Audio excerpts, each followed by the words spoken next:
Good evening. Today is the 18th of June and here we are at the White Horse at Ampfield, which is near Romsey in Hampshire, for their monthly classic and interesting car evening. What is a classic car? What is an interesting car? Well, you can ask that to John, who is the landlord, who is responsible for what goes in what section this evening. I don't think I've seen it this busy for quite a long time. We were here last month and it was nothing like this. So yes, we will get around as much as we can. We'll try not to fall over, trying to get things wrong, but we might fail because that's what happens on this channel. Anyway, there's a couple of interesting modern cars here, so we're not classics yet, but we are interesting. We've got this Alpine A110. There's not very common these. Actually, the local dealership to where I am is right round the corner from where I live. And this is the GT model. Don't know what colour this is. I'm not sure what year it is either exactly. I imagine that's quite recent. Thank you, autofocus, for messing up. And then we got this Audi TT. This is the 20-year anniversary edition, which would mean it was made, I think, in 2018. Don't know what engine we've got in here. It's a Quattro version. You obviously can get a front-wheel drive model. It's a shame that these cars don't exist anymore. They were discontinued a couple of years ago. This is something an awful lot older though. This is a Mark 1 Golf. It's quite a late one actually. It's 1983-84 registration on A. I think actually that's the pre-facelift front end, if I remember correctly. So this car's obviously had some modifications done to it. What is actually under the bonnet? I'm not sure.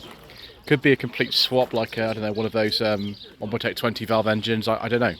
Somebody in the comment section below can guess with me what exactly is going on with this. Interestingly enough, I don't think this is a GTI. I think this is a standard one, like a CL or something. Next, we've got this Mitsubishi Lancer Evolution. See, these are very valuable now, aren't they?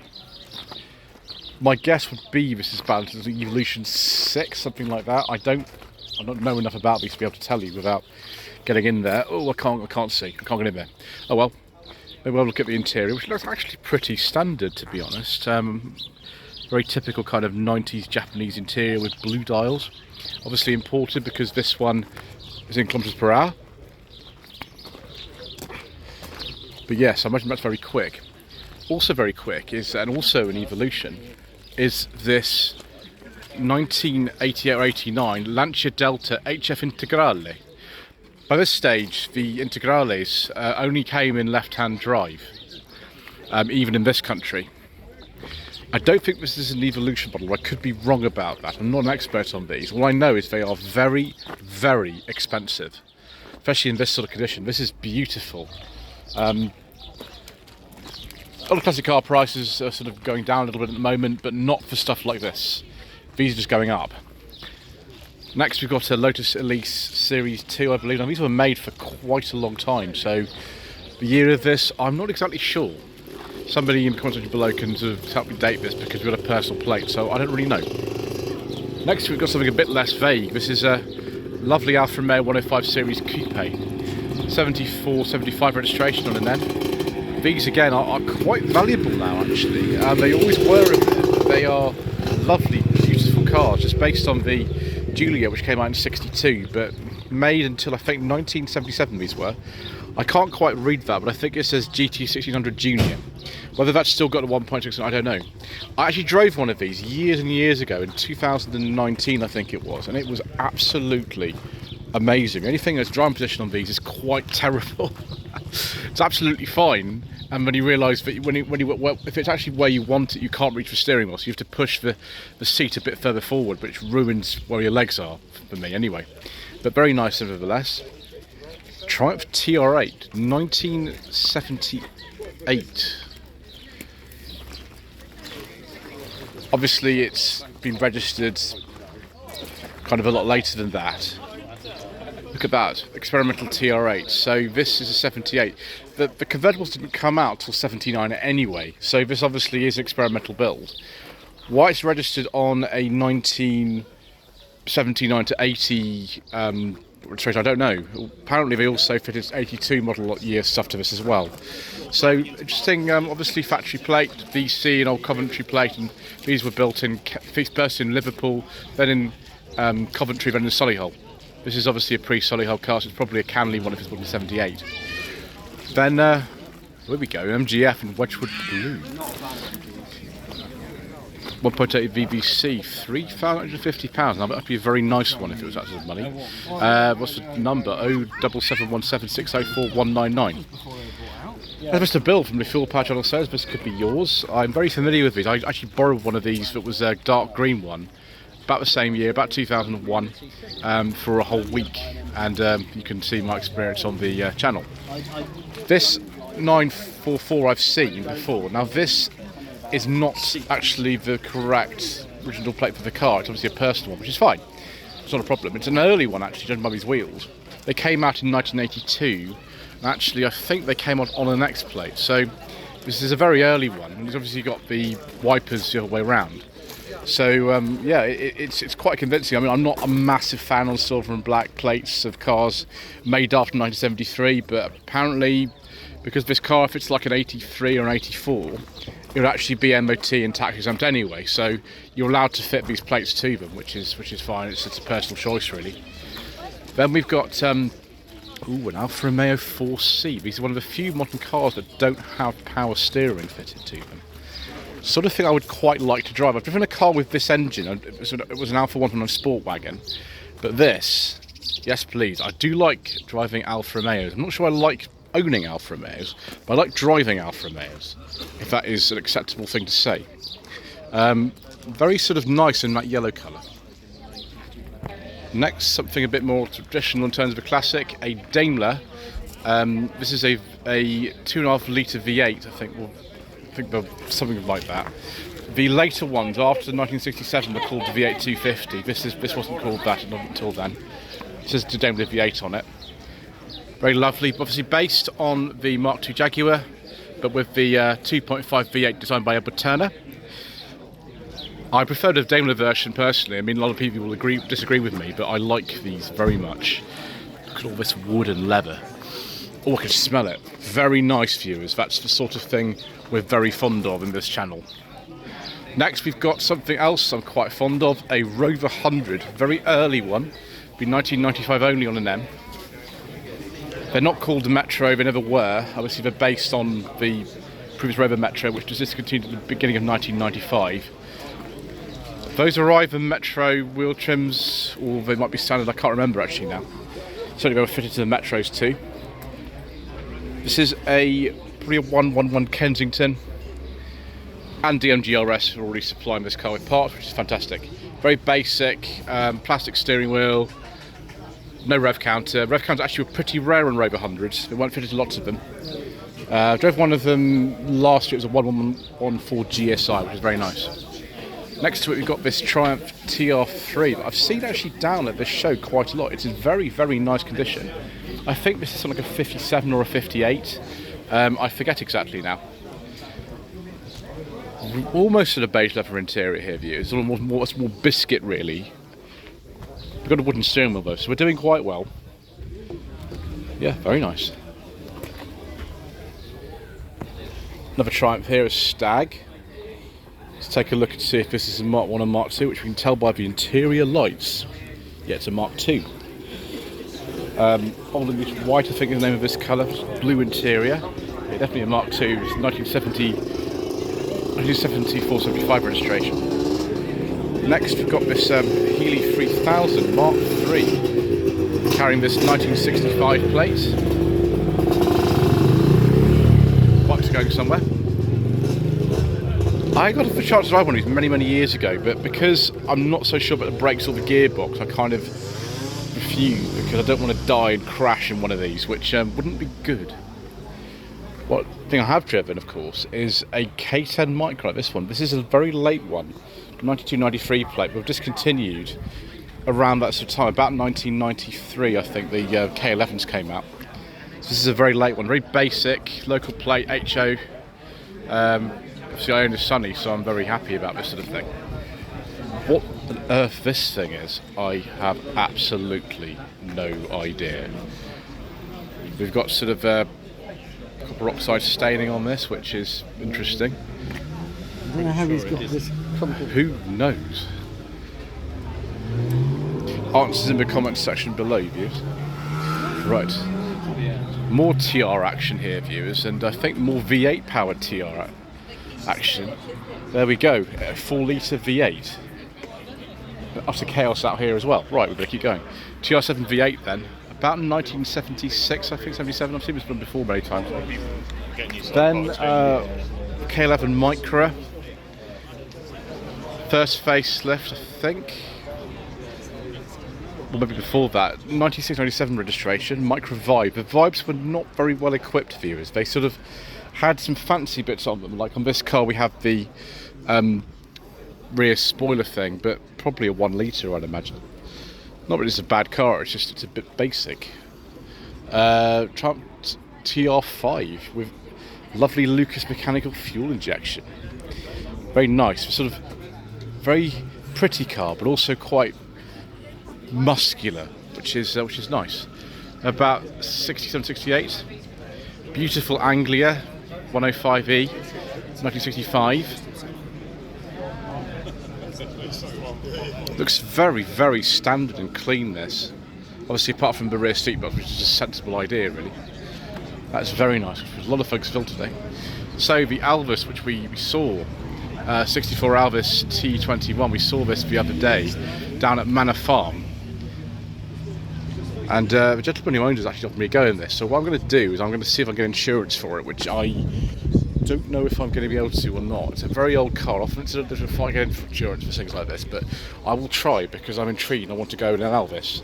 I want to say I've actually driven one, which not many people have, obviously, because the company was dissolved in 1967. Sunbeam. Wonderful. See, one of many, very many variations on the Hill blimp. Absolutely loads. Some Stiletto, these were called. I've seen this many times before. I think this car's been actually restored a bit, because last time I saw it, it wasn't as good as this. Similar era to the TR5, 67-68 registration. And another Mark 1 Golf on an A plate. This is GTI. The bottle cap wheels, I think, are off a Mark II, actually. I could be wrong about that. Got these sort of cracked up front end on here. 83, 84, but quite a late one. See, that carbon fibre roof wouldn't have been set up, would it? Lovely, lovely Morris Minor Tourer. Say sort of late 50s, maybe. Especially with these small rear lights. The 948cc engine came in 1956, so probably just after that, I think. Ooh, what's this? It's very nice. This is a Volvo. Let's have a look at this registration number.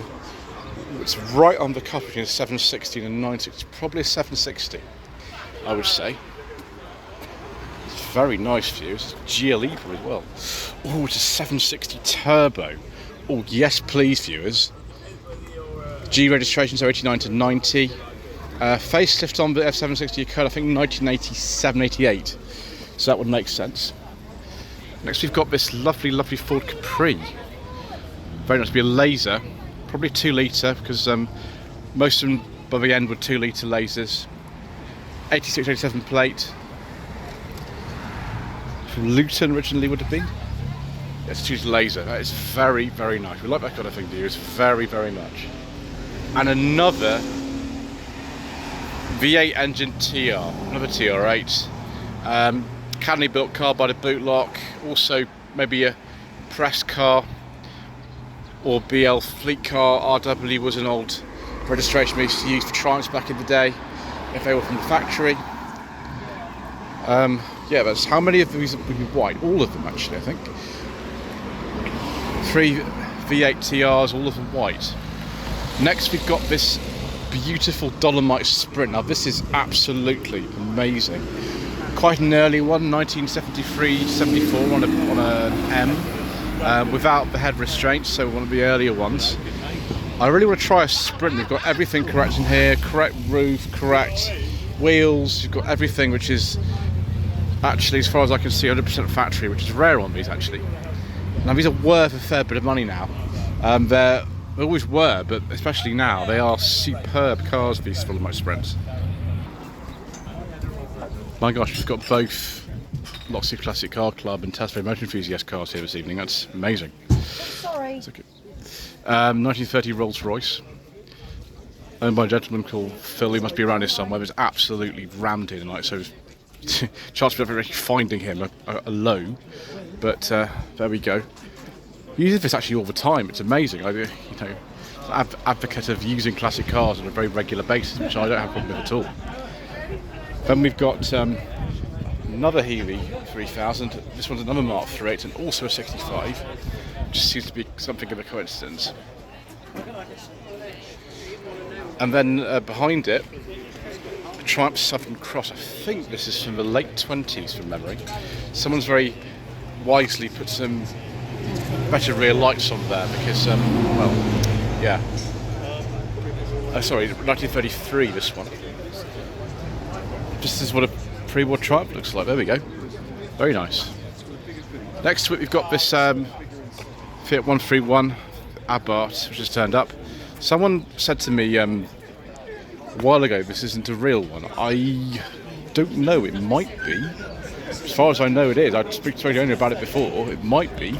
It's unusual being sort of a Phase 2 car and being a 1982-83 registration because the Phase 3 cars came in 1981. So I don't really know. I can't remember the exact history. I've been told why it is like this, but I can't remember now from so many cars.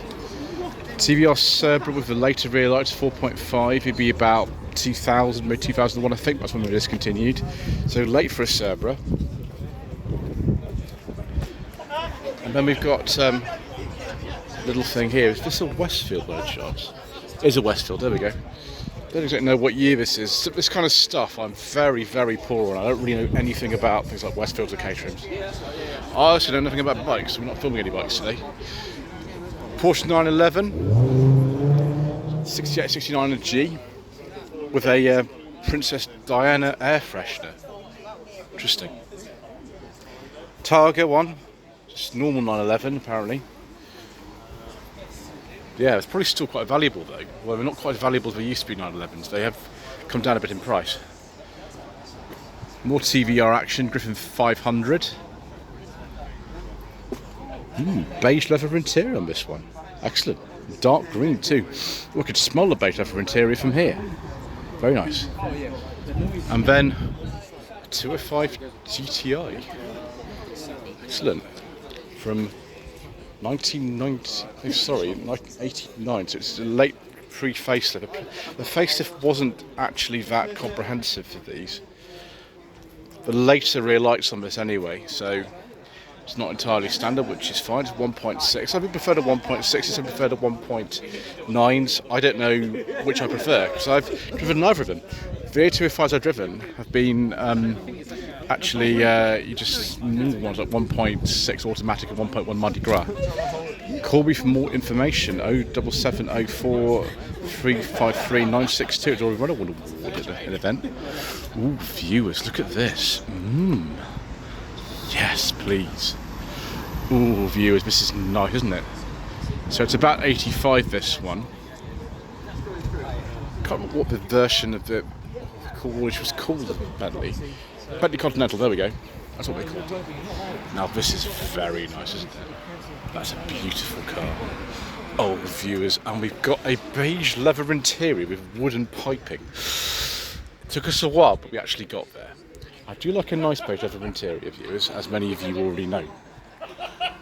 Also got a very, very late E-type here. This is a 1974-75 registration. I think production had finished by the end of 74 on these, although many were registered to 75, and then the XJS came out. Another beige leather interior.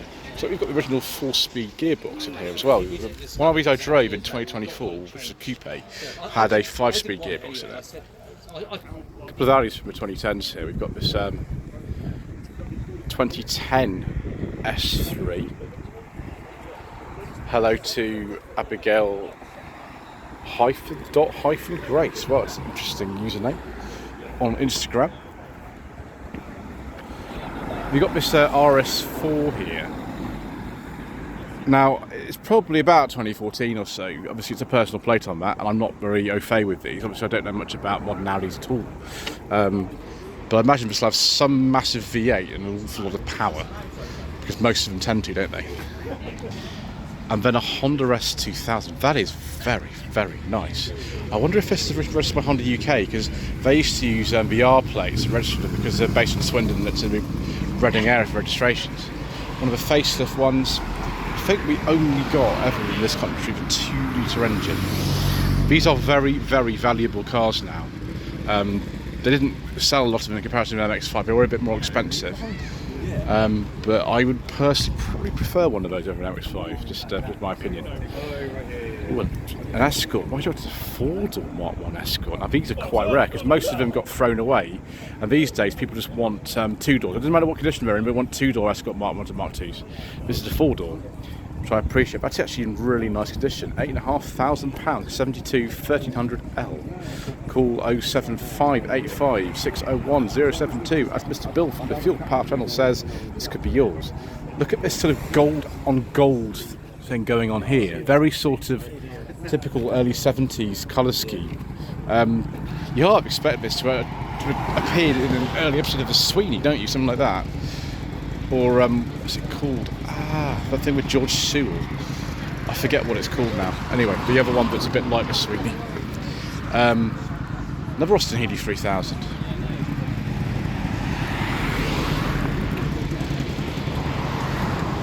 More beige leather interior. More piping. Wooden steering wheel. This is, I think, an early one, the others. Yeah. It's a 3000. It's a Mark 1. So I got it right for a change. Porsche 968 Cabriolet. Very nice. I really want to try a Porsche 968 at some point in my life. So I think these are very nice cars. Huge engine for a 4-cylinder. I think it's a 3-litre from memory. These are pretty valuable now, but the Club Sports, which were a little bit less money than these, are even more valuable, which is strange because you get less equipment and you pay more these days. What are those? So viewers, we have a choice here. We've got this very nice Honda CRX or Honda Del Sol in some places, based on the EG Civic from the early 90s. But I think the interior is very similar to one of those. It's a manual. And this is the ESI model, so it's not got the really crazy VTEC engine. Or this Lotus Elan M100. This one is Series 1. Series 2 didn't come out until like 1994. I drove one of these actually back in January, which was excellent. I enjoyed it very much. 1991 registration. Superb. Then a late MGB, 77-78 registration. Very similar to the one that I drove actually in 2022, I think it was, which I enjoyed. Similar colour to this, but one I drove was a 1980 car. Another MGF, also for sale. 2 MGFs for sale here this evening. Let's have a look. This is MGF Special. Okay. Someone's actually asking like I think £4,100 for this. Now, this has got to be immaculate, that sort of money. Call me if you're interested and would like justification for exorbitant price. 077104716. Now, I haven't got time to read the information sheet views, so I've got to keep going. But if you read the number, if you call a number, I'm sure the owner will tell you all the stuff that justifies your price. Austin Mini City. Now, this is interesting. It's in very nice condition, actually. Mini prices have softened recently, but in this sort of condition, it's probably worth quite a lot of money. This actually might be, if it's an 87, 88 registration, they removed the Austin name from cars in 1987, so that's why it doesn't say Austin on it. So just Mini, really. Then a Lotus Elan, very nice, 1970 to 1971 on a J.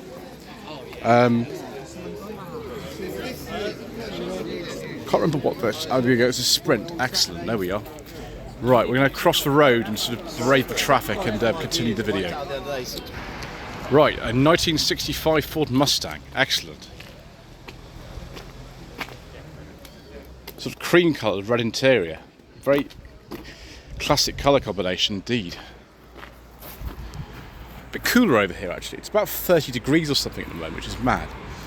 Oh yes, and this is something we saw very recently indeed. I think it was at Lox Heath last week. This 1989-90 Hyundai Pony pickup with a 1.3 Mitsubishi engine. I still can't believe they made these pickups that late, but of course nothing really replaced them with into the front wheel drive range, so there we go. Excellent. Very nice. Very, very nice indeed. A Camaro. This will be from the early 70s, won't it?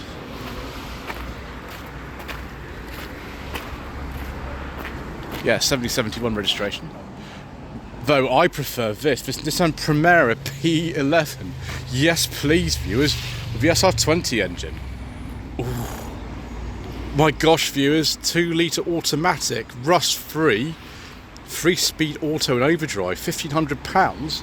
Call 07964 890 048. I'm actually really tempted by this. I drove one of these. It wasn't exactly this car, it was a different one, in 2021. Same specification, I think a 2-litre GX automatic, from about this sort of era, 97, 98. But P11 Pereira is very good. Personally, I prefer the P10s, but that's also a very good car with a beautiful SR20 engine. Fantastic. Right, viewers, we're going to have to be careful about this. I'll look at this instead then. A very, very nice 2005 to 6, which is a first generation Cayman. Yeah, Cayman S. Lovely.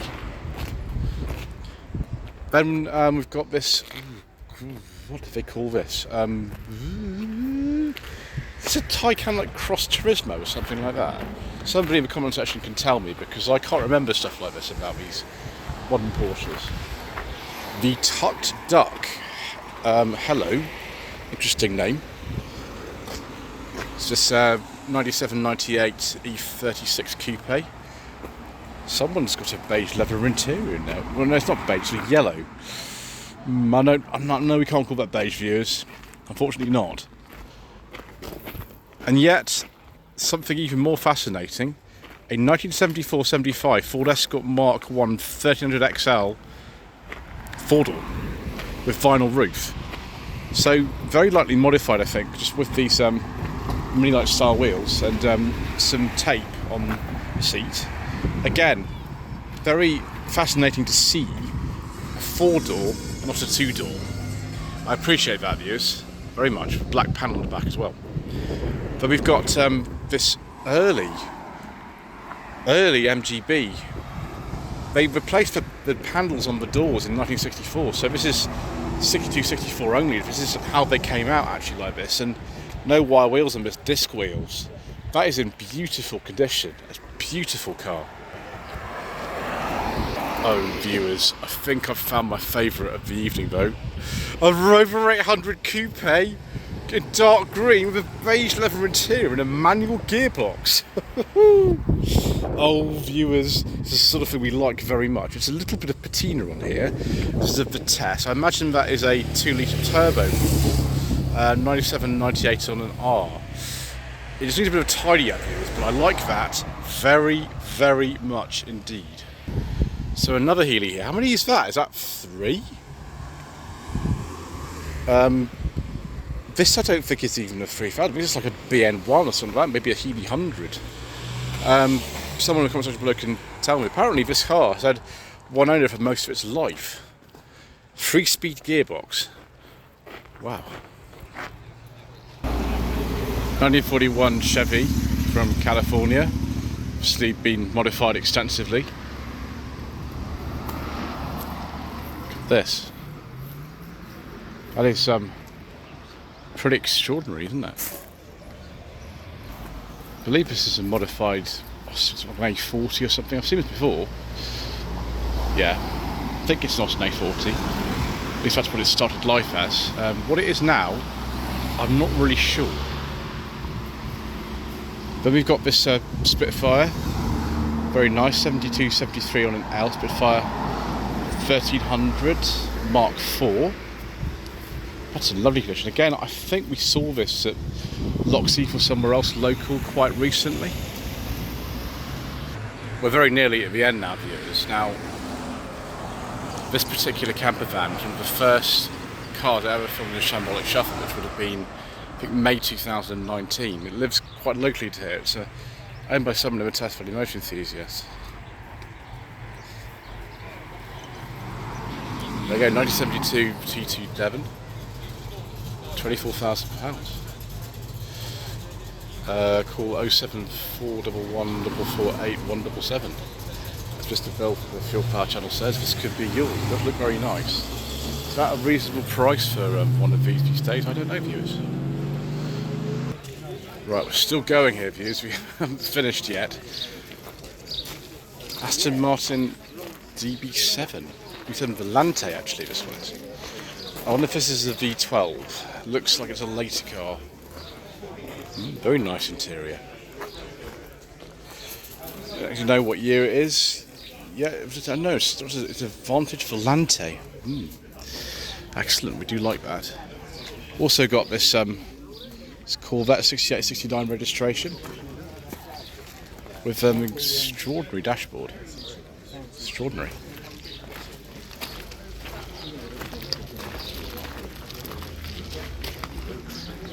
Definitely the Stingray model. Then Maserati MC20. I can't say I know much about these, to be honest with you. I don't think I know anything about them, to be honest. But it does look very nice. Presumably about 2020, 2022. Somebody in the comment section below can tell me a bit more about these, because I don't really know anything.